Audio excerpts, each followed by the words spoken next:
Hola, ahora les hablaré del arte de la prehistoria. El arte de la prehistoria se caracteriza por ser esquemático y simbólico con tintes rituales y mítico-religiosos. Este arte empezó durante la transición de las comunidades humanas de ser nómadas a sedentarias. Sus principales formas son el arte parietal, que son las pinturas encontradas en cuevas, y el arte mobilar, que son pequeños relieves o esculturas. Ejemplos de este arte son las pinturas en la cueva de Altamira, en España, y la pequeña estatua de la Venus de Willendorf. Y ahora vamos con la Edad de Piedra. La Edad de Piedra y la prehistoria son muy parecidas, ya que ambas abarcan las pinturas rupestres.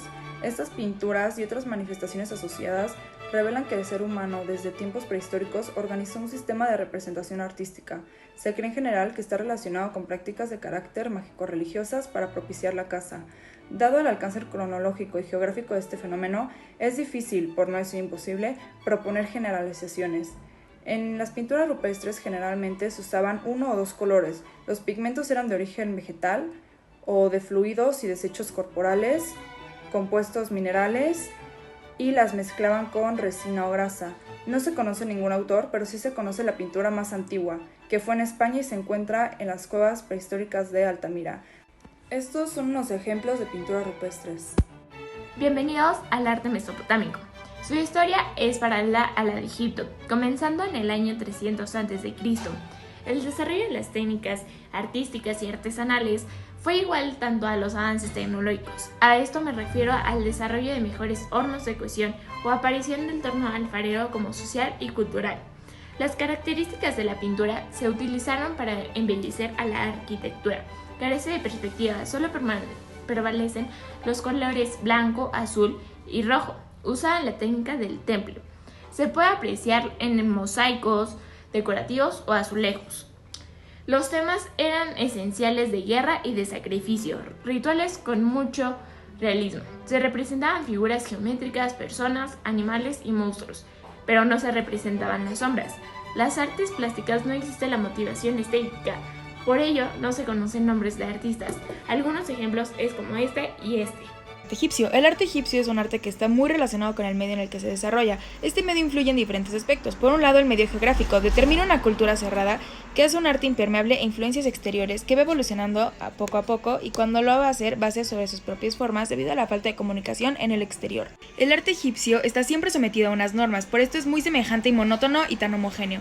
Es un arte estereotipado en el que además se valora la precisión de acabado y la originalidad. Debido a la época en la que se desarrolló el arte egipcio, no había artistas como tal, sino simples artesanos. Estos son algunos tipos. Bueno, ahora hablaré de la época griega artística. Su periodo fue hace 1000 años a 700 a.C. Una de las características principales de esto fue: ellos buscaban un idealismo que representaba una visión idílica de la belleza. No tiene carácter práctico y realista, sino decorativo. No buscaba este arte griego ser instrumento de propaganda, sino solo vehículo de placer estético. Sus pinturas solían ser realistas. Es un arte que está de acuerdo con la realidad y su arte se puede estudiar por los artistas tanto en arquitectura como en escultura. Su trabajo en equipo era dirigido por un maestro. Uno de los artistas más importantes de estos fueron Yannis Kounellis, Nikos Markou y Tenasis. Ahora hablaré del arte romano. El arte romano corresponde principalmente a la etapa del Primer Imperio, que fue un periodo de paz dentro de Roma alrededor del siglo I a.C.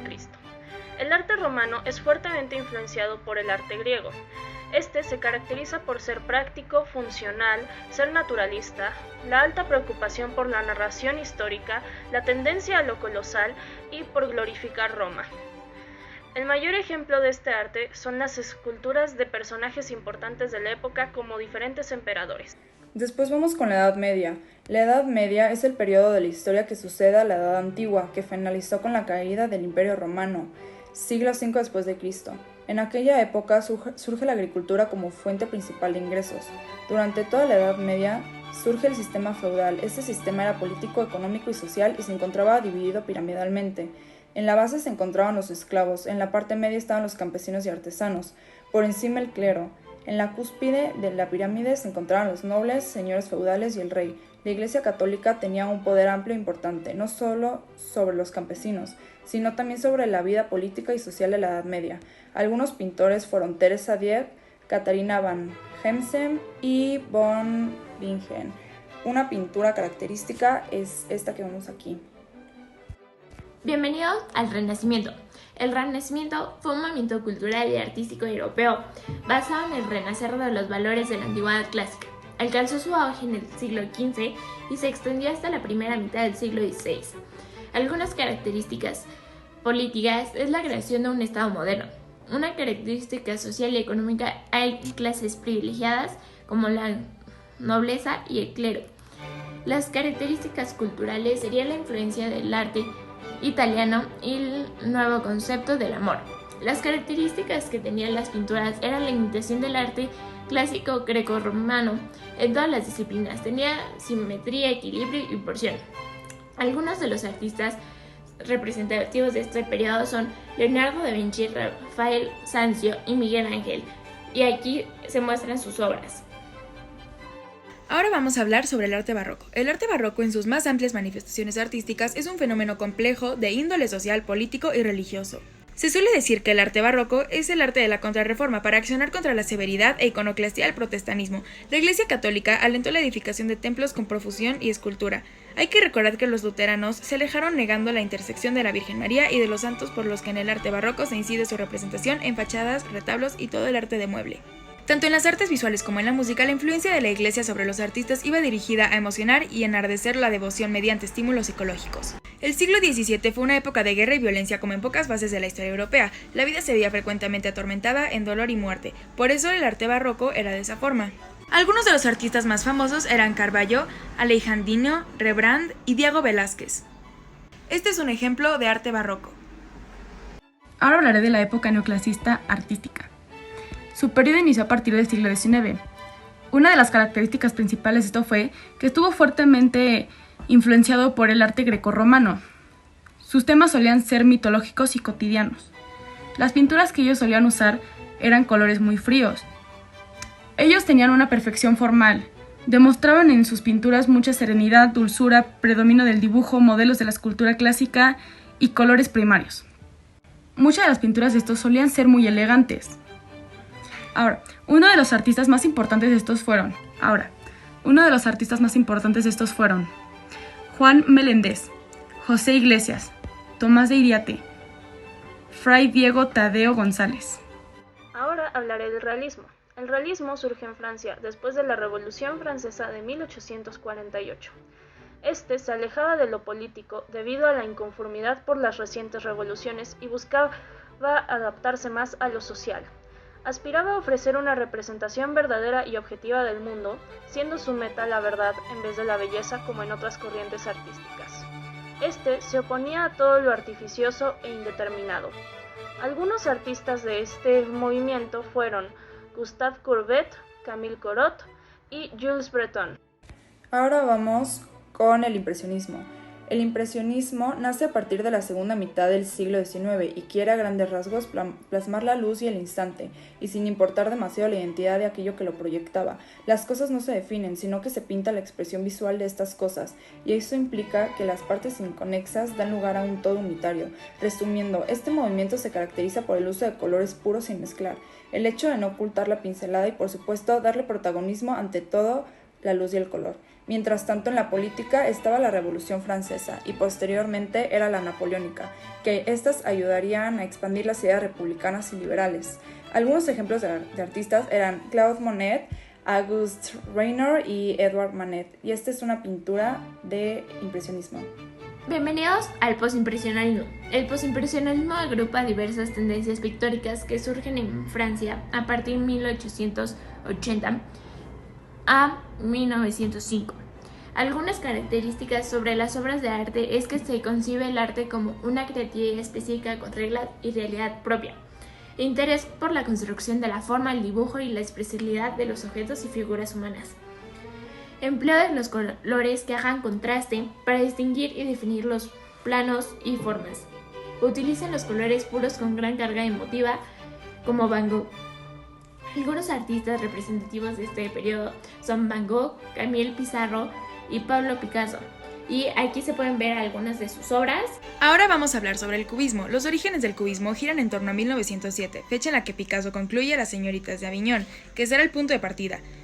El cubismo es un arte mental, se desliga completamente de la interpretación o semejanza con la naturaleza. La obra del arte tiene valor en sí misma, como medio de expresión de ideas.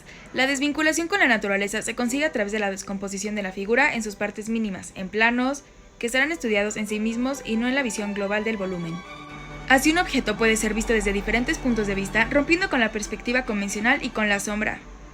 Las formas geométricas invaden las composiciones, las formas que se observan en la naturaleza y se traducirán al lienzo de forma simplificada, en cubos, cilindros y esferas. Nunca cruzaron el umbral de lo abstracto, la forma siempre fue respetada.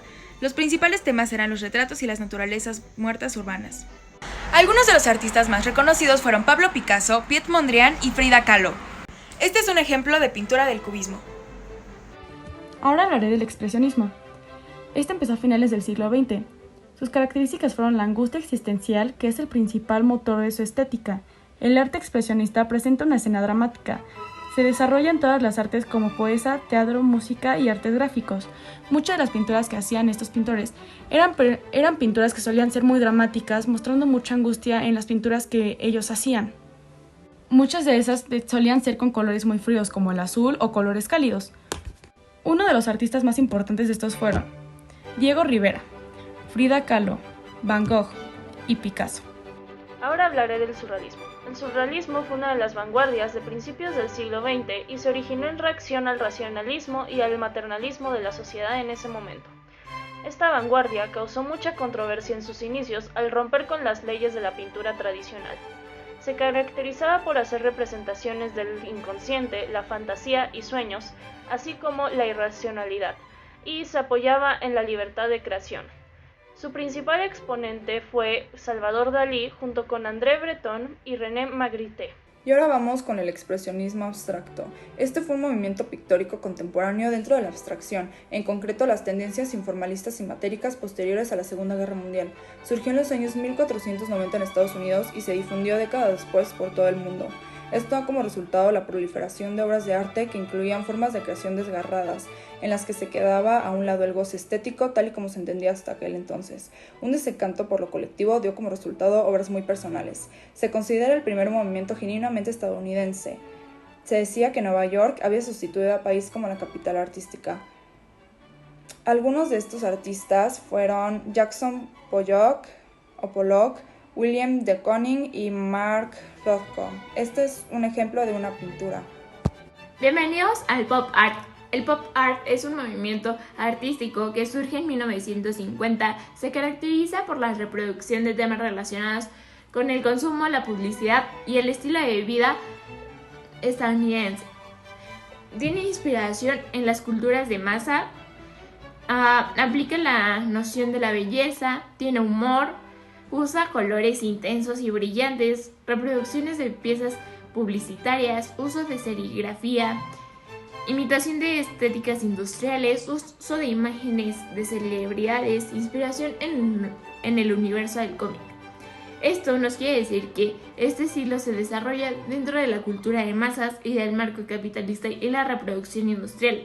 Algunos de los artistas representativos de estos periodos son Andy Warhol, Peter Blake y Jasper Johns. Y aquí están sus obras de arte.